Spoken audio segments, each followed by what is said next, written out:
Mario y yo éramos muy unidos. Todos los viernes al salir de la escuela íbamos para el parque a patinar, convivir con amigos, comer en los puestos del centro. Después nos dirigíamos a la casa de cualquiera de los dos para ver películas y jugar videojuegos toda la noche, hasta que uno de nosotros se quedaba dormido. Durante muchos años siempre fue igual. El último año de preparatoria fue muy extraño. Mario empezó a platicar muy frecuentemente sobre la muerte. Me contaba historias de grupos secretos donde se realizan ritos, sacrificios de animales, personas, de la venta de contenido extremadamente gráfico, diciéndome que me imaginara cómo sería el mundo si de repente un día todos desaparecieran. Honestamente, comenzaba a ser muy incómodo estar a su lado, sobre todo cuando hacía comentarios fuera de lugar, que siempre hacían referencia al hecho de que alguien de nuestro grupo de amigos perdiera la vida, ya fuera por un accidente absurdo o que él mismo lo provocara. Yo siempre traté de cambiar el tema o ignorarlo. Mario y yo estábamos organizando una fiesta en su casa como parte de una despedida de la preparatoria, ya que muchos de nosotros, que crecimos juntos desde la primaria, seguramente no nos veríamos más. Estábamos conscientes de que nunca volvería a ser lo mismo. La casa de Mario era la mejor opción. Su familia era dueña de varios negocios alrededor de la ciudad. Compraron un terreno muy grande y sobre él construyeron la casa a su antojo. El patio también era enorme. Contaba con alberca, un área para asar carne, una pequeña cancha de fútbol 7. Pasé muchos momentos agradables en ese lugar, junto a Mario. Como ya era normal, de un tiempo a la fecha, mientras preparábamos las cosas para la fiesta, Mario empezaba a hacerme comentarios extraños. Me decía que me imaginara si de repente él se aventara del piso más alto de su casa hacia la alberca, pero que fallara y se reventara la cabeza contra el piso. Eso le daba mucha risa, no con una risa fingida. Realmente le causaba gracia decir eso. Yo solo lo ignoré y me negué con la cabeza, diciéndole que ya dejara de hablar así, que era incómodo, pero él solo se seguía burlando. Llegó el día de la graduación. Después de ir a la preparatoria a recoger nuestros certificados, fuimos a casa de Mario. La pasamos muy bien. La mayoría de nuestros amigos fueron esa tarde, hasta que de un momento a otro escuchamos a Mario gritar desde lo más alto de su casa. Él se reía eufórico. Probablemente estaba completamente borracho. Nadie nos dimos cuenta en qué momento comenzó a subir. Solo podía hacerlo desde la parte exterior de su casa. De un momento a otro, Mario se aventó, tal como me lo dijo días atrás. Su cuerpo no cayó dentro de la alberca y su cabeza golpeó fuertemente el borde. La imagen de ese momento es lo peor que he visto en mi vida. Ahí estaba mi amigo, con el que crecí, una de las personas más importantes para mí, tendido en el piso, con el cráneo deshecho, sin vida. La policía tardó un par de semanas investigando el caso. Yo fui uno de los principales testigos, así que estuve mucho tiempo dando declaraciones y mi versión de los hechos. Aparte de sentir el dolor de perder a mi mejor amigo, aunado al trauma que me dejó aquella escena, tenía que lidiar una y otra vez con las mismas preguntas, hasta que cerraron el caso. Concluyeron que había sido un accidente por exceso de alcohol, tras las declaraciones de varios de nuestros compañeros. A pesar de ello, yo sabía que no fue accidental. Mario ya lo tenía planeado, pero nunca entenderé por qué. Después del funeral de Mario, mi vida cambió.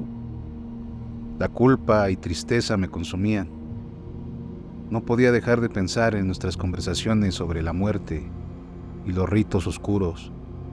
Sentía que yo pude haber evitado lo que pasó. Tiempo después, acudí a la casa de los padres de Mario para recoger una sudadera que había olvidado en su cuarto. La busqué por un rato hasta que la encontré debajo de su cama. Tiré de una de las mangas para sacarla, pero el peso de algo encima de ella me impidió obtenerla al primer intento. Adentré más mi cuerpo para quitar lo que estaba encima de mi sudadera, y aquello era un libro forrado con una pasta de color negro. No era como cualquiera que hubiera visto antes. Se notaba que ese libro había tenido un proceso artesanal para elaborarlo, con detalles muy cuidados. El título era El libro de la muerte eterna. Estaba lleno de símbolos y fotografías a blanco y negro, de contenido extremadamente gráfico, donde incluso aparecían niños. Al hojearlo, encontré en una de las páginas una nota escrita a mano. Identifiqué inmediatamente la letra de Mario.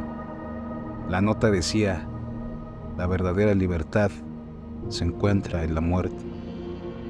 Comencé a sentirme extraño cuando leí aquello. Era una mezcla de incomodidad, temor, paranoia. Coloqué el libro otra vez debajo de la cama.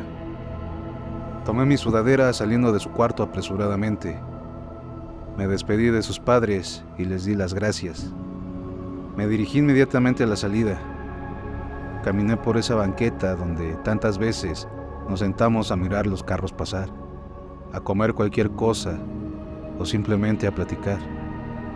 Sentí la necesidad de voltear hacia la ventana de su cuarto, donde Mario siempre se quedaba observándome hasta que me alejaba.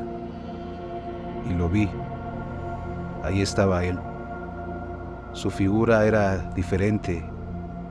La mitad de su cuerpo solo era una sombra, y de la cintura hacia arriba se podía ver perfectamente. En su cara se le reflejaba una sonrisa, como si estuviera cometiendo una travesura. Eso me hizo sentir incómodo. Su rostro ya no era el mismo. La comisura de sus ojos parecía estar vacía, como si sus ojos los hubiera reemplazado la oscuridad. Yo sabía que eso no podía estar pasando. Me detuve y me regresé corriendo para su casa, pero mientras avanzaba, noté que esa figura se desvanecía poco a poco. Pasaron 5 años desde que Mario se fue.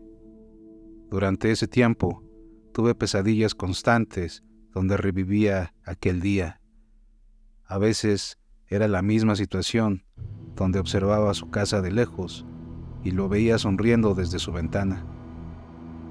Muchas ocasiones llegué a despertar en medio de la madrugada, sin razón aparente, y al abrir los ojos creía verlo por un segundo, sentado en mi cama. Una noche, después de regresar tarde de trabajar, recibí una llamada de un número desconocido. Estuve un tiempo afiliado a una aplicación de viajes para pagar mi carrera. Pensé que sería uno de esos servicios que realizaba por fuera. Al responder, escuché la voz de Mario. No entendía muy bien lo que decía. Era como escucharlo a través de un radio viejo. Sabía que era él, porque entre todo el ruido, escuché claramente que me llamaba por el apodo que solo él y yo conocíamos.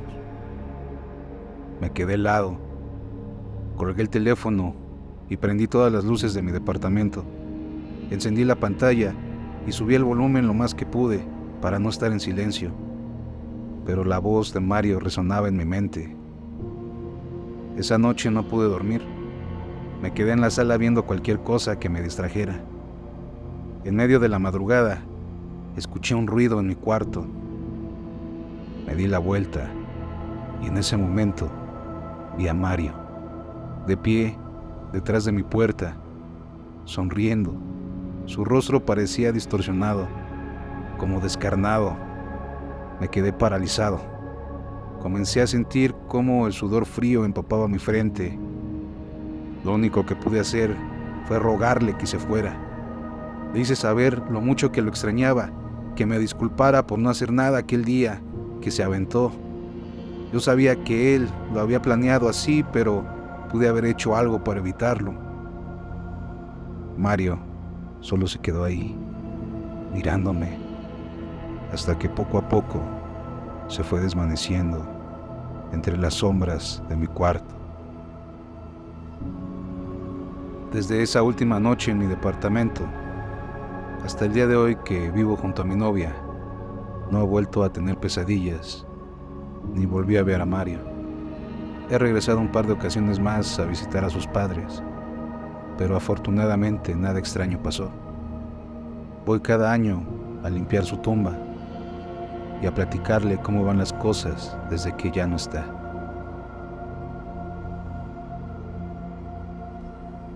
No olvides seguirme en mis demás plataformas: Instagram, Rojo Edición, Facebook, Alejandro Rojo. Así también sigue todo el contenido de Infranocturno.